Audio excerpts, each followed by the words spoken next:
Hello dear students. So today we are going to continue our child rights certificate module 2 and part 3. So in this module we are going to discuss about mechanisms, data sets, surveys used by the state to monitor and track progress of child rights in India. Monitoring and tracking child rights in India.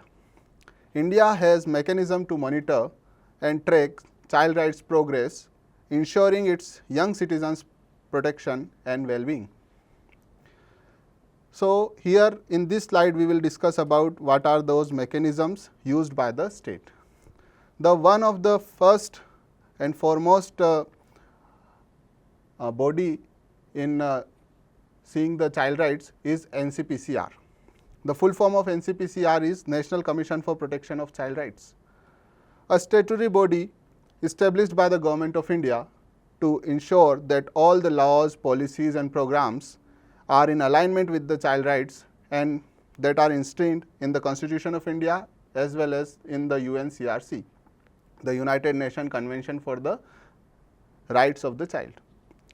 And same as NCPCR, we have bodies at state level, that is SCPCR, State Commission for Protection of Child Rights.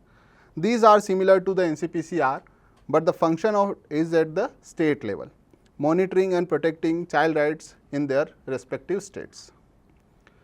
Mechanisms used by state, the different after NCPCR and SCPCR, NCPCR is at a national level and SCPCR at a state level.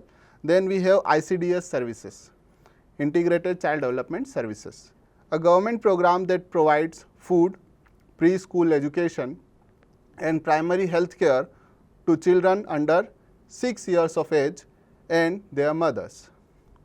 And Childline. Childline helpline number is 1098. It is a national 24-hour emergency phone service for children in need of care and protection. This service is operational across the country and serves as a crucial link for reporting and addressing child rights violation. This is the logo of Childline. Key data sets and surveys. So from which data set we get to know about the current situation and current status of child rights implementation. The Census of India. The first one is Census of India. Conducted every 10 years, the census collects extensive demographic data including on children, which helps in policy formulation and monitoring of child rights. The second one is NFHS, National Family Health Survey, conducted by the Ministry of Family and Health Welfare.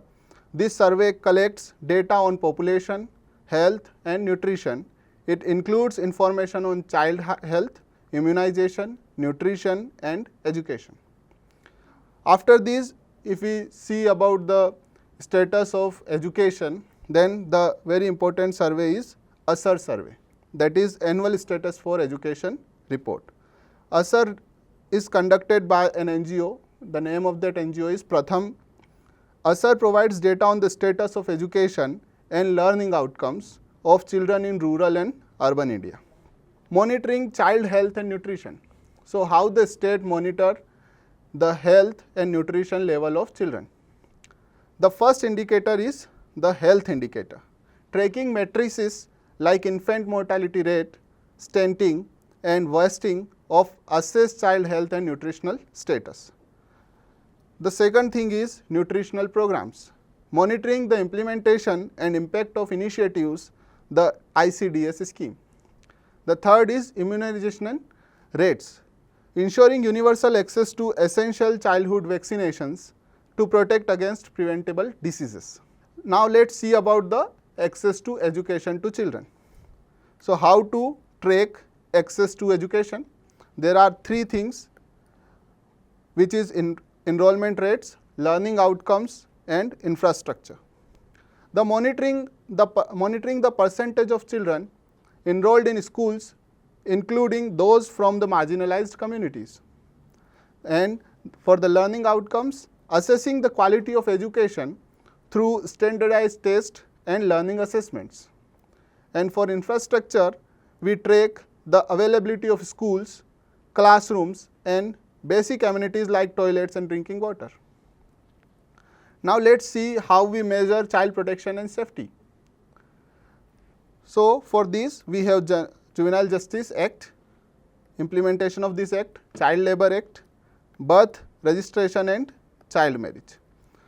For juvenile justice, monitoring cases of child abuse, trafficking, exploitation, child marriage, child beggary and the implementation of the Juvenile Justice Act overall. Then child labour, tracking the prevalence of child labour and the effectiveness of programs to eliminate child labour.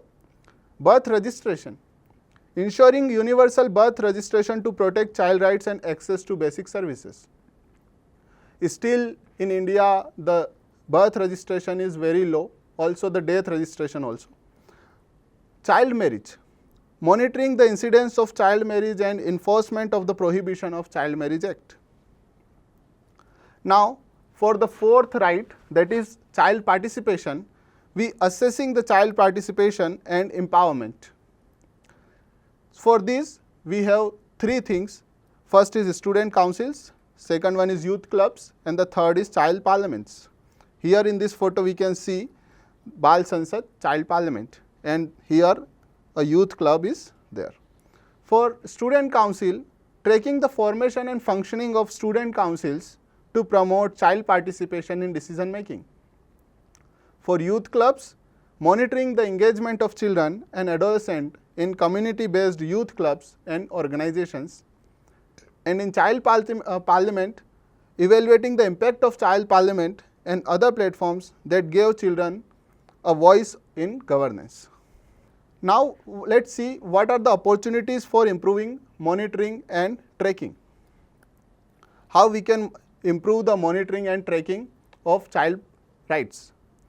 With advancement in technology and data science, there are opportunities to enhance the monitoring and tracking of child rights in India, such as leveraging real-time data, predictive analytics and innovative data visualization tools to drive evidence-based policy making and program implementation. So that is all for today. We will see you in the next module. Thank you.